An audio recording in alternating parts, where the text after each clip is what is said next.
So today I want to have some fun. So what I want you to do is I want you to pause this video and get a spreadsheet ready. Okay. Now I have some videos out there where I talk about NFTs or non-fungible tokens. You can check those out if you follow these links here. There's a bonus April Fool's NFT video there. You should definitely check that one out. And there's a couple of videos regarding digital currencies. If you follow these links here, check those out. Now, what these two assets, if you want to call them that, NFTs and digital currencies, absolutely need is encryption. Now, back in the day, you kind of had to prearrange encryption, but there's an encryption technology out there called public key encryption, so that anybody kind of spur of the moment can send encrypted messages back and forth. And this is key. We want to talk about that today.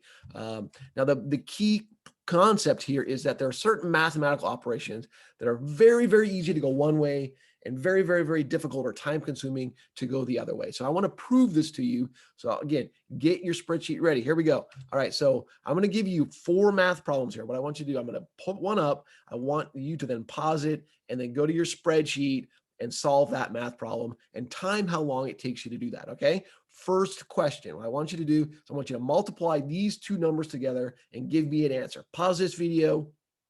All right. Hopefully you did that and you found out that this was a particularly easy and quick problem to solve. Depending on your typing speed, you were able to do this in seconds. Now, here's a second question. What I'm going to do is I'm going to give you a big number. I'm giving you a heads up here. I'm giving you a big number. It has 2 factors. Both of those factors are prime. By the way, the 2 numbers that we multiplied together before were prime numbers. That's important here. But anyway, a number, it has 2 prime factors. What I want you to do is go to your spreadsheet, and you're going to tell me what the 2 factors are of this number. You ready? Get set and time it, right? Here you go. Go. All right. Welcome back. Hopefully you did that. This is kind of a fun exercise. I'm going to guess that you were able to do that in a few minutes. But compared to the first question, that was very difficult. Okay. At least it was very time consuming. All right. Here we go again. Get ready to pause the video. Here's another question for you we're going to do. And just as a heads up, if you don't know what modular arithmetic is, if I say, some number X mod 17, that means take that number X, divide it by 17 and give me the remainder. Okay. So that's what we're going to talk about here. So here we go. Get ready to pause again, go to your spreadsheet and come up with this answer. Here we go. We're taking 3 to the power 5 mod 17. What's the answer? Go. All right. Welcome back. Hopefully you found out that again, you were able to do this in seconds. To determine this answer. So it was a very easy math problem. Here we go. Final question. We're going to go and so final question. We're finding X such that 3 to the power X mod 17 equals 4. Okay.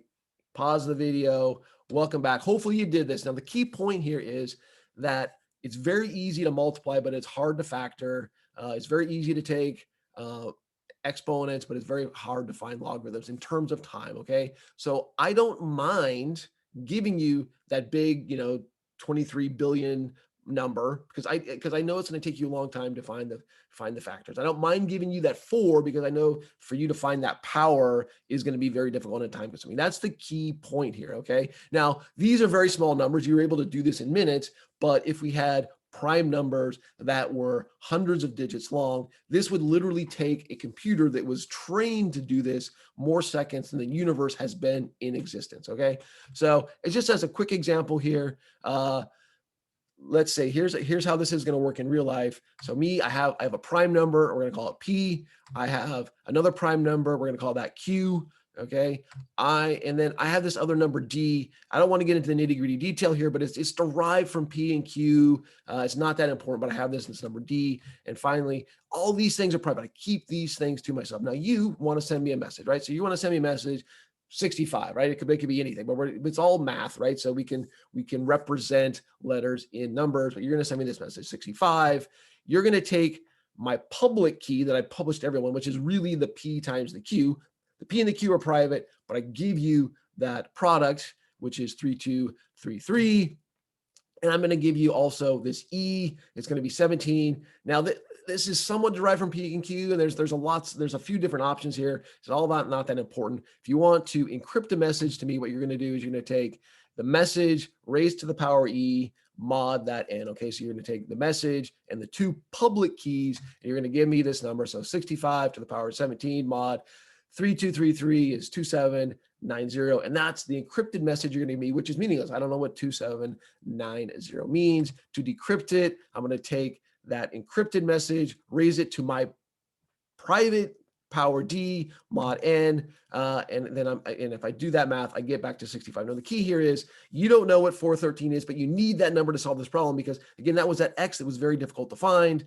The mod, that 3233, that's public, but the underlying factors that help me derive that 413 also very difficult to do. So I'm able to get a message from you, and it's all kosher, right? Now there's a little picture there. That's a pretty good protection encryption algorithm there. If you've ever used that program, they will give you kind of, options of, 128-bit encryption or 256-bit encryption. And that's kind of the number of digits in those primes. So as that number increases, it gets more and more difficult to solve these problems. Ultimately, this is all just math or maths. I think it's interesting that some countries say math and some say maths, but we all say mathematics.